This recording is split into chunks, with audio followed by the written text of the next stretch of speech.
Halo teman-teman, gimana nih kabarnya? Semoga baik-baik aja ya semuanya. Jadi hari ini kita akan belajar tentang peluang. Dengan kalian mempelajari materi hari ini, diharapkan kalian dapat memahami konsep mengenai peluang dan penggunaannya, terampil menggunakan operasi matematika yang berkaitan, dan terbentuk sikap kemandirian, bertindak logis, tidak mudah menyerah, dan percaya diri. Semangat teman-teman! Jadi hari ini kalian akan belajar tentang percobaan, ruang sampel, peluang suatu kejadian, frekuensi harapan, frekuensi relatif, kejadian komplement, peluang kejadian bersyarat, peluang kejadian saling bebas, peluang kejadian saling lepas, dan peluang gabungan dua kejadian. Yang pertama, percobaan. Percobaan itu apa sih? Jadi, misal kita melempar satu keping koin. Koin itu memiliki dua sisi, yaitu pertama sisi angka dan sisi gambar. Jadi, kemungkinan hasil dari kita melempar satu buah koin adalah sisi gambar dan bisa juga sisi angka. Lalu, misal kita melempar satu buah dadu. Dadu itu memiliki 6 sisi yang masing-masingnya ada titiknya atau kita bisa bilang dengan mata dadu. Jadi, kemungkinan hasilnya ada muncul mata dadu 1, 2, 3, 4, 5, dan 6. Seperti itu, teman-teman. Selanjutnya, ruang sampel. Ruang sampel itu apa sih? Jadi, ruang sampel itu merupakan himpunan dari hasil yang mungkin terjadi dari suatu percobaan. Dan untuk banyaknya anggota ruang sampel bisa kita notasikan dengan NS. Lalu, titik sampel adalah anggota-anggota dari ruang sampel. Dan himpunan dari beberapa titik sampel itu disebut kejadian. Contoh, misal tadi untuk melempar satu buah dadu, akan muncul mata dadu, itu ada 1, 2, 3, 4, 5, 6. Ini keseluruhan. Jadi, ruang sampel dari percobaan melempar satu buah dadu adalah 1, 2, 3, 4, 5, dan 6. Di sini kita misalkan dengan S. Jadi, untuk NS itu adalah 6, karena dia ada 1, 2, 3, 4, 5, 6. Lalu untuk titik sampel, contohnya adalah 1. Jadi, 1 merupakan titik sampel karena dia merupakan anggota-anggota dari ruang sampel. Seperti itu. Untuk contoh yang lainnya, misalnya pelemparan sekeping mata uang logam terdiri dari sisi gambar atau sisi angka. Jadi ruang sampelnya adalah G sama A, karena dari pelemparan satu uang mata logam itu hanya terdiri dari sisi angka dan sisi gambar. Lalu titik sampelnya adalah G dan A. Karena ruang sampel ada G sama A, maka banyaknya ruang sampel adalah NS sama dengan 2. Dan kejadian yang mungkin terjadi adalah A atau G, dan jangan lupa pakai kurung perawal untuk menyatakan ruang sampel dan kejadian. Jadi kejadian yang mungkin terjadi adalah saat kalian melempar satu buah keping mata uang logam, bisa munculnya sisi angka, dan bisa juga muncul sisi gambar, seperti itu. Lalu ada teknik untuk menyusun anggota ruang sampel. Yang pertama ada cara mendaftar.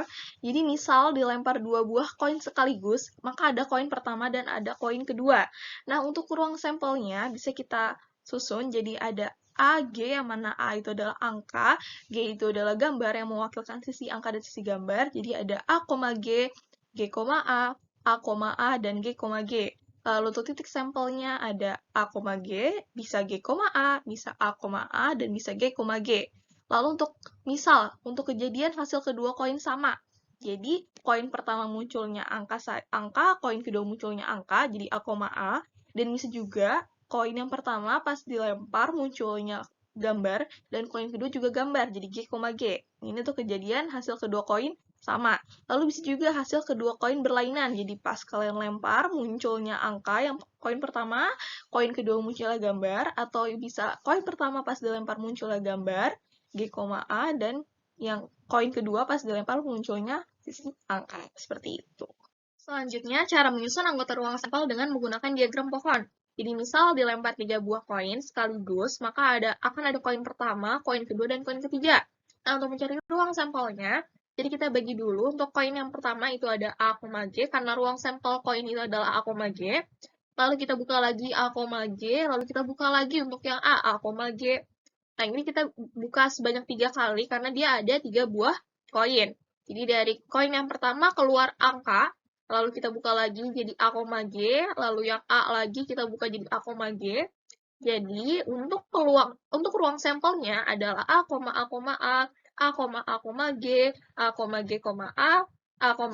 G, dan seterusnya sampai G, G. Lalu misalkan A itu adalah kejadian muncul 2 angka dan 1 gambar. Maka kejadian A itu merupakan himpunan dari A, G, A, G,A,A.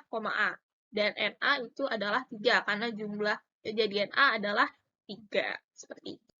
Yang ketiga, menyusun anggota ruang sampel dengan cara tabel. Jadi misal dilempar 2 buah dadu sekaligus, maka untuk mencari ruang sampelnya adalah kita menyusun untuk dadu 1 dan dadu kedua, yang mana masing-masing dadu itu ruang sampelnya adalah 1, 2, 3, 4, 5, 6, dan begitu pula untuk dadu 2.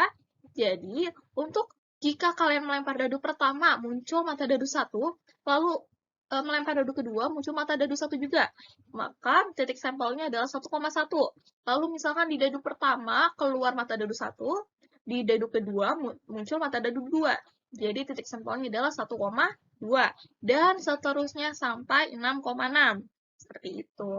Jadi misal kejadian A itu adalah kejadian 2 dadu berjumlah 10, maka A itu merupakan himpunan 4,6, 5,5, 6,4, dan 6,4.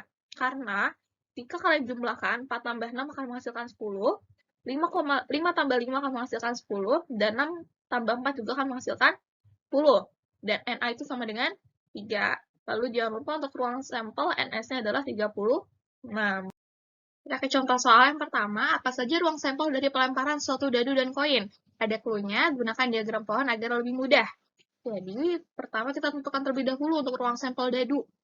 Dadu itu ruang sampelnya ada gambar dan angka atau G, A. Lalu untuk koin, itu ruang sampelnya adalah 1, 2, 3, 4, 5, 6. Jadi pertama bisa kita susun dulu untuk yang G, lalu di sini A. Karena kita mau gunakan diagram pohon, kita bikin sebuah diagram. Jadi 1, 2, 3, 4, 5, 6. Jadi di 1, 2, 3, 4, 5, 6, yang mana merupakan ruang sampel dari koinnya.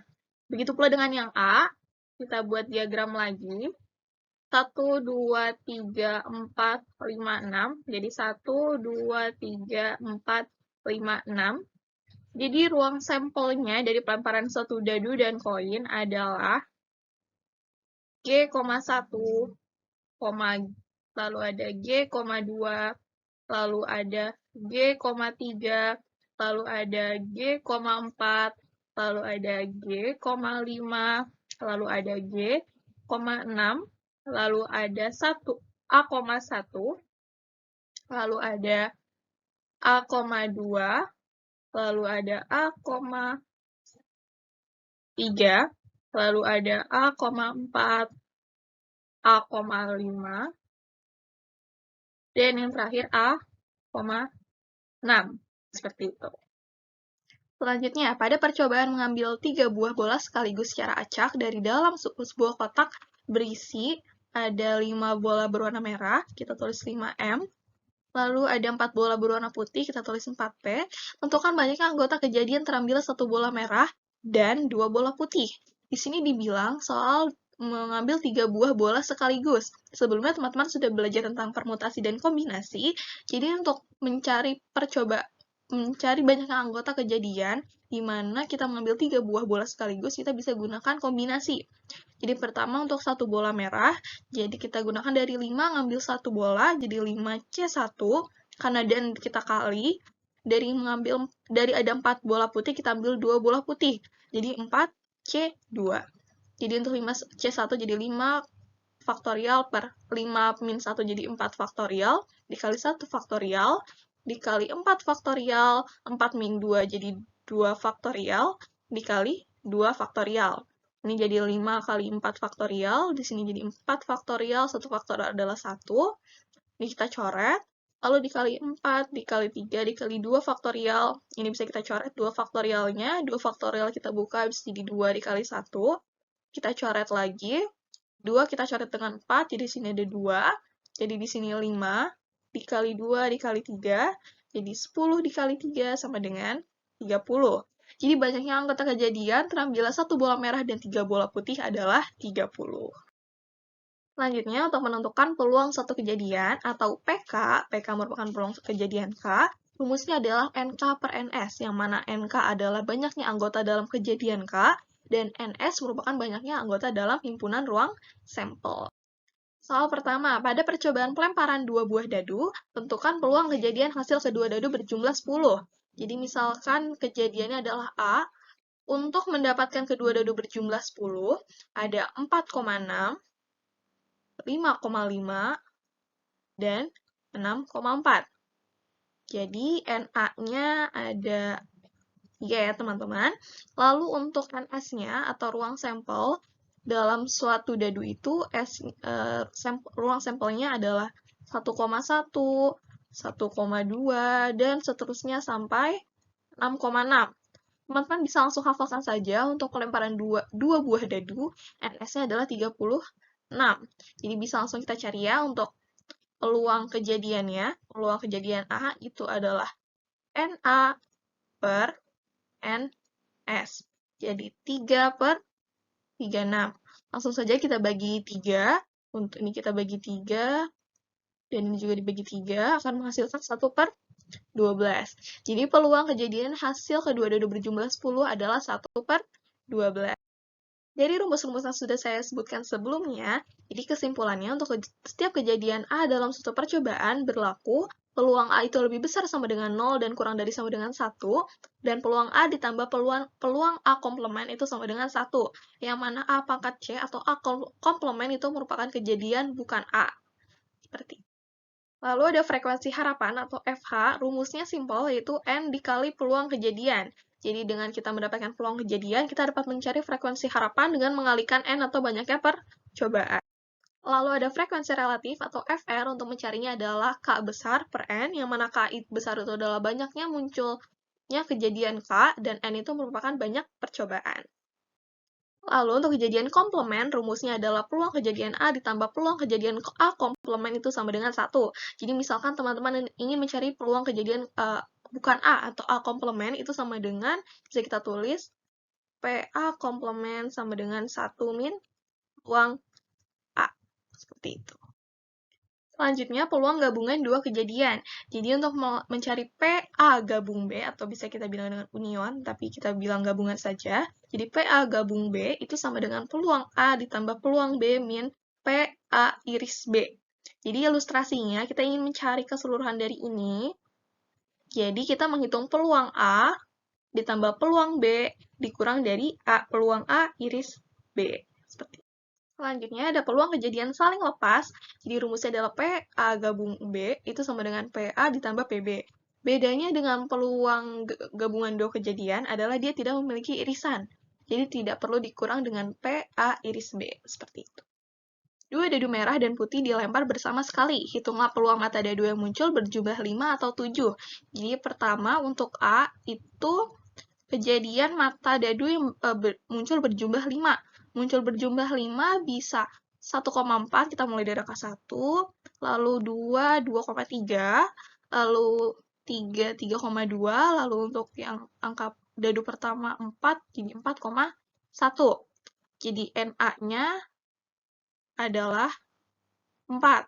Lalu untuk B, kejadian mata dadu berjumlah 7, itu ada 1,6, lalu ada 2,5, lalu ada 3,4, bisa juga 4,3, lalu 5,2, dan 6,1.